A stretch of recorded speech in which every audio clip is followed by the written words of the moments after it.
What I've done for our next one, which is about using vitreous tiles, I'm going to use two different sorts. I'm going to use these ones called Luke and some plain white ones called Ivy. I just love them. And they're slightly iridized, so it looks pretty special, and you'll see that when we're done. So I've flipped the pattern over, remembering that this is the third in a series of how do we use these templates as guidelines and not something prescriptive. And then I've traced the main lines on the back of the pattern, pop this on, and we're just going to, as with the other one, just use the main dark lines for our pattern. I'm going to knock off these leaves and just have 3 little leaves down here, a stem and a thorn. And I'm going to start, your start place is always really important. This is the main feature or the main flow of this rose.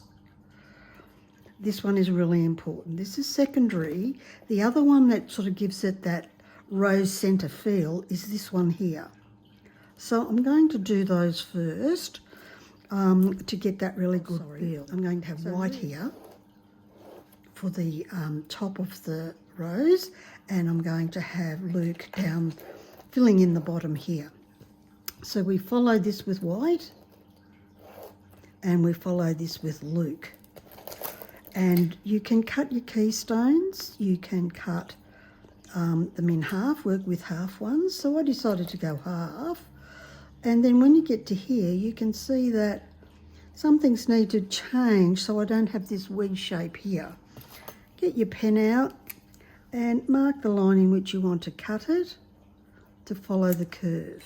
So then that becomes easy. That gets cut off, then it's laid over the top. I'm going to have two rows of those following those lines. And remember I said do this one first. I'll come back to you when I've put it all together because remember this is not about cutting or shaping. This is about how do I use those free templates and adjust it to make something I want to make. AI can't possibly draw a pattern that everyone would be comfortable using because it doesn't actually understand mosaics. So I decided that I would come up with a particular technique in getting it to construct the templates so they are consistent. Some of them you'll be able to do directly and others not. So I'll catch you up in about probably tomorrow to see the end of the video and see what happened. So here it is, all prepared. Everything is done, and these are all the tools that I've used. So my wheel nippers, of course, some tweezers because I can't manage these little bits here. So I had to struggle with the tweezers, and my pen, of course, for marking.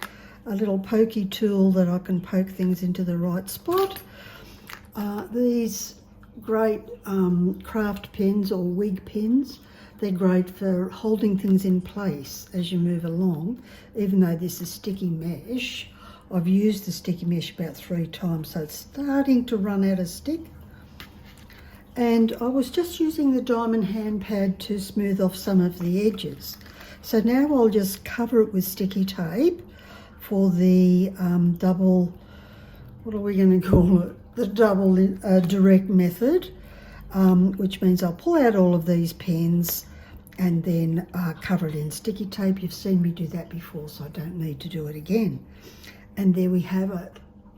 So the next one I promised was using tiles, and I haven't picked the colours yet, so we'll have a look at that as well. So we've got 3 in our collection: stained glass, crockery, and now vitreous tiles. Really different look and feel. There's something for everybody's taste.